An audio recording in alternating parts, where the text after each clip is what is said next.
व्यापम घोटाले और ललित मोदी विवाद पर सरकार और विपक्ष के बीच गतिरोध के कारण कल लगातार तीसरे दिन भी संसद की कार्यवाही रही बाधित। कांग्रेस ने विदेश मंत्री सुषमा स्वराज के इस्तीफे के लिए लगातार दबाव बनाए रखा। भारतीय जनता पार्टी का हिमाचल प्रदेश के मुख्यमंत्री वीरभद्र सिंह पर भ्रष्टाचार और रिश्वतखोरी का आरोप, साथ ही की मुख्यमंत्री के इस्तीफे की मांग। केंद्रीय मंत्री रविशंकर प्रसाद ने हिमाचल प्रदेश के मुख्यमंत्री वीरभद्र सिंह और उत्तराखंड के मुख्यमंत्री हरीश रावत पर भ्रष्टाचार के आरोपों के बारे में कांग्रेस अध्यक्ष सोनिया गांधी और उपाध्यक्ष राहुल गांधी से मांगा जवाब। वीरभद्र सिंह ने आरोपों को किया खारिज। कांग्रेस ने बताया राजनीतिक बदले की कार्रवाई। प्रधानमंत्री नरेंद्र मोदी ने कहा, कानून बनाते समय दूरगामी विश्वव्यापी परिदृश्य का भी रखना होगा ध्यान। अध्यक्ष की अनुसंधान पहल कार्यक्रम का उद्घाटन करते हुए प्रधानमंत्री ने कहा, भारत में लिए जाने वाले फैसलों का पूरी दुनिया में बड़ी बारीकी से अवलोकन। प्रधानमंत्री नरेंद्र मोदी ने कहा, विषयों के लिए समर्पित लोगों की वजह से ही विचार से धार निकलती है और बगैर धार के योगदान नहीं हो सकता। भारत पड़ोसी देश म्यांमार और थाईलैंड के साथ दिसंबर में करेगा मोटर वाहन समझौता। अगले साल से प्रभावी होने वाले इस समझौते से भारत, म्यांमार, थाईलैंड के बीच माल और यात्रियों के आवागमन का मार्ग होगा प्रशस्त। आर्थिक सहयोग को बढ़ाने के लिए तीनों देशों के परिवहन सचिवों की बैठक 13 जुलाई को और 14 जुलाई को बैंकॉक में आयोजित की गई, ताकि IMT मोटर वाहन समझौते पर हस्ताक्षर करने पर आम सहमति बनाई जा सके और उसे अमल में लाया जा सके। प्रधानमंत्री बनने के बाद नरेंद्र मोदी पहली बार कल करेंगे बिहार का दौरा। इस दौरान प्रधानमंत्री कई केंद्रीय परियोजनाओं को शिलान्यास करने के साथ एक जनसभा को भी संबोधित करेंगे। बिहार में विधानसभा चुनाव से पहले प्रधानमंत्री का ये दौरा काफी अहम है। प्रधानमंत्री जहां पटना के लोगों के लिए घरेलू गैस पाइपलाइन का तोहफा देंगे, वहीं जगदीशपुर हल्दिया पाइपलाइन के प्रथम चरण के कार्य का करेंगे शुभारंभ।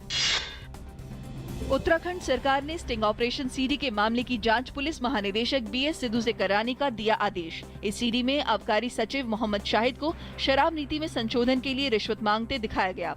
बीजेपी ने इस मामले की जांच DGP सिद्धू से करवाए जाने पर जताई आपत्ति। मद्रास उच्च न्यायालय ने करोड़ों रुपए के अवैध BSNL टेलीफोन एक्सचेंज मामले में पूर्व केंद्रीय दूरसंचार मंत्री दयानिधि मारन की अंतरिम जमानत रद्द करने को लेकर CBI की याचिका पर सुनवाई 27 जुलाई तक के लिए स्थगित कर दी। CBI ने 17 जुलाई को दायर की थी याचिका। अमेरिका में नासा के वैज्ञानिकों ने धरती की तरह दिखने वाले एक ग्रह की खोज की है। वैज्ञानिकों ने अपनी केपलर अंतरिक्ष दूरबीन के जरिए सौर मंडल में इस ग्रह को खोज निकाला है।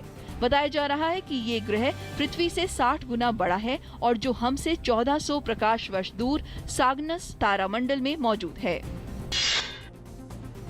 अमेरिका के विदेश मंत्री जॉन केरी ने ईरान से हुए परमाणु समझौते की आलोचना करने वाले रिपब्लिकन्स पर किया पलटवार।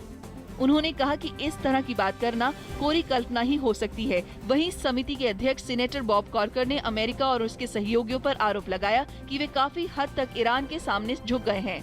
ईरान अपने ऊपर लगे प्रतिबंधों को हटाने के बदले अपनी परमाणु गतिविधियों को सीमित करने पर सहमत हो गया है।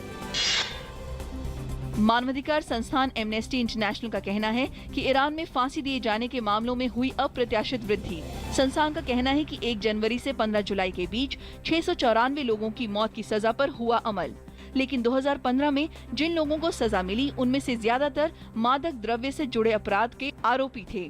ईरान के मादक द्रव्य विरोधी कानून के अनुसार मादक द्रव्य से जुड़े कई अपराधों में मौत की सजा अनिवार्य है। तुर्की की सेना ने कहा है कि सीरिया की सीमा के पार इस्लामिक स्टेट के ठिकानों से गोलीबारी के बाद उसने जवाबी हमला किया है। क्षेत्र में हिंसा की इस ताज़ा घटना के बारे में तुर्की की सेना ने कहा कि सीरिया से हो रही गोलीबारी में उनका एक सैनिक मारा गया और 2 घायल हो गए। इसके बाद सेना के 4 टैंकों ने IS लड़ाकों पर गोले बरसाए, जिसमें एक चरमपंथी की मौत हो गई। तुर्की सरकार ने उस हमले का आरोप इस्लामिक स्टेट के चरमपंथियों पर लगाया था।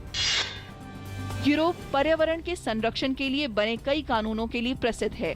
इसी कड़ी में 200 से ज्यादा यूरोपीय शहरों ने अपने यहाँ एक दिन के लिए ड्राइविंग को बैन करने का लिया फैसला। इन शहरों ने तय किया है कि वे सर्दियों में एक दिन के लिए मोटर वाहन को बैन करेंगे। इस मुहिम में हिस्सा लेने वाले सभी शहरों में स्वीडन की राजधानी स्टॉकहोम भी शामिल है। 19 सितंबर को इस शहर में कुछ खास सड़कों और जगहों को छोड़कर मोटर वाहन पूरे दिन के लिए बैन रहेंगे। साल के चौथे और आखिरी ग्रैंड स्लैम मुकाबले के लिए विश्व की नंबर 1 महिला खिलाड़ी अमेरिका की सेरेना विलियम्स और पुरुषों में शीर्ष खिलाड़ी सर्बिया के नोवाक जोकोविच को मिला सीधा प्रवेश। FIH द्वारा हॉकी की ताज़ा जारी रैंकिंग्स में भारतीय पुरुष टीम को एक स्थान के फायदे के साथ 8वें स्थान पर पहुंची। वहीं महिला हॉकी टीम की रैंकिंग में कोई बदलाव नहीं हुआ है और टीम 13वें स्थान पर बनी हुई है। अगले वर्ष रियो ओलंपिक की तैयारियों के मद्देनजर हॉकी इंडिया FIH विश्व लीग सेमीफाइनल में पुरुष और महिला टीमों के प्रदर्शन की समीक्षा के लिए आज करेगी बैठक और इसमें 1S के भविष्य पर भी कोई फैसला आने की है संभावना।